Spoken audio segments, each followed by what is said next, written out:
Vibing the Hebrew Israelites, Part 5. My name is Tabra Israel, and these are my stories.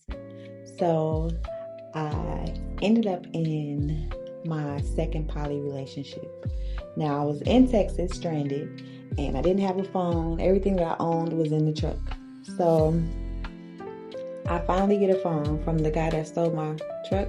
His mom was like, I'm gonna give you a phone, but you can't stay here. You have to leave. I'm sorry my son did this to you, but you can't stay here. So she gave me a cell phone. I got on social media, created a Facebook page, and I ended up meeting my son's father. And we were talking for a while. I told him what was going on. I told him I was stuck in Texas. And he was just like, well, you can move down here with us. And I'm like, us? And he was like, yeah, I have a wife, but she's into poly, so, you can move down here with us. And I was like, well, can I talk to her first? You know what I'm saying? And he was just like, there's no need to really talk to her. You can talk to her when you get here.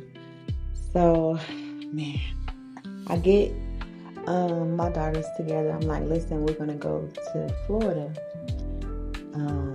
and try to, get some things going for ourselves, basically. And we just left. We left, got on the plane, went to Florida. As soon as I got there, I knew it was going to be some shit. Like, when I walked through the door to meet the sister, we get to his house, we walking through the door, and the first thing she said to me was, you're so young, you're so pretty, oh my God. And I was like, no, I'm a reflection of you, sis, I'm all right, you know what I'm saying? And it's just the look that she had, I just knew it was going to be some bullshit or whatever. So we were, he was a vegan, and she was feeding him like tofu, carrots, little stuff like that. So I was like, listen, I'm not vegan, but hey, you vegan, we all gonna be vegan. But I was like, I'm not eating this tofu no more. It was not good at all. So I asked her permission. I'm like, hey, you mind if I go in your kitchen? I already felt her vibe a little bit. So I turned myself all the way down to about 1.2. I wasn't bubbly. I wasn't telling jokes. I wasn't being like lively. I was just kind of like quiet, trying not to overstep. You know what I'm saying? So I asked her like, can I go into your kitchen? Can I cook something? Can I clean it?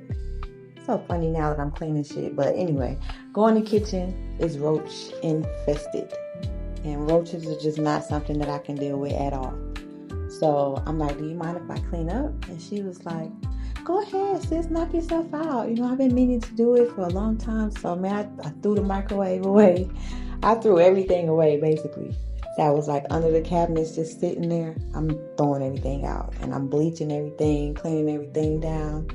And I cooked. So, I don't know. When they said it was vegan, I was like, all right, we got to do something. We got to put some meals together. So I'm making like spinach wraps from scratch. I'm looking at YouTube videos, like trying to figure out what to make. I'm making like portobello, mushroom burgers, just all type of stuff. And whenever it was time to eat, she would just be like, oh no, I'm allergic. I don't want any. And he would be like, dang, you allergic? I didn't know that. Like she didn't want to eat my food at all. So I slowed down. Like, you want to cook? We can put some stuff together. I'm just trying to help. And she's like, help? I don't need help. I was like, okay, well, whatever. It's your world, God damn it. I wasn't on nothing negative or trying to outshine the sister, nothing. I was just like, just trying to help. So one day we went to the grocery store, and he was financially stable. He used to do pool plastering in Miami, so he always had clients. He always had money, so we were taken care of and everything. So he was like, I want y'all to go to the store, get some groceries for the month. So we're in the car and we're going to the grocery store, and I asked her, I'm like, do you mind if I smoke? Is it gonna bother you if I smoke? And she was like, no, go ahead, you can smoke, it's fine, just roll the windows down.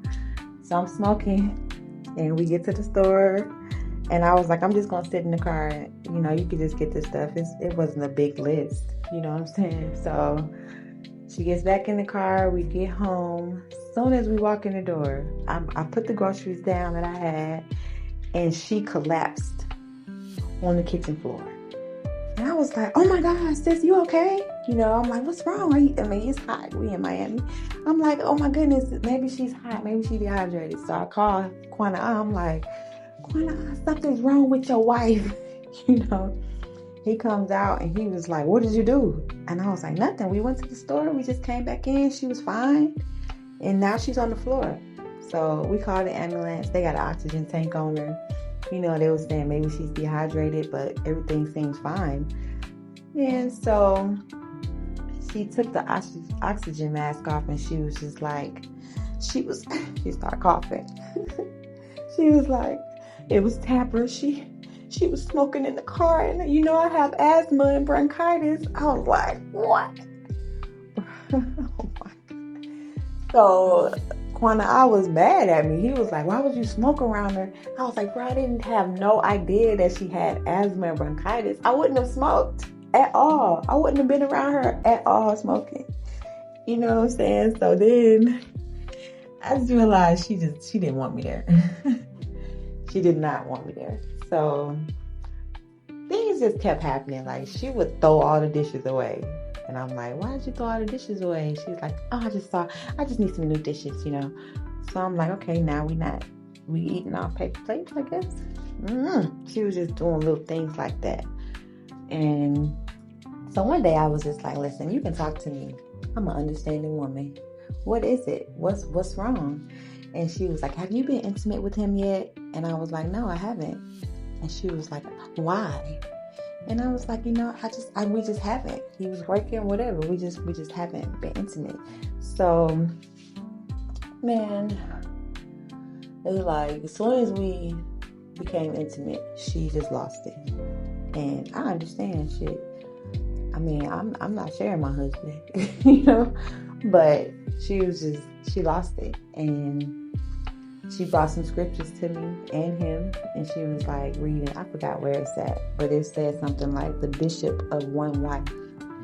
And he was an Israelite, but he ended up turning into an Essene. And I was unfamiliar with that. But it's like they pray to the elements, or they show gratitude to the elements, and you can't eat meat, and you have to have 7 locks, I think.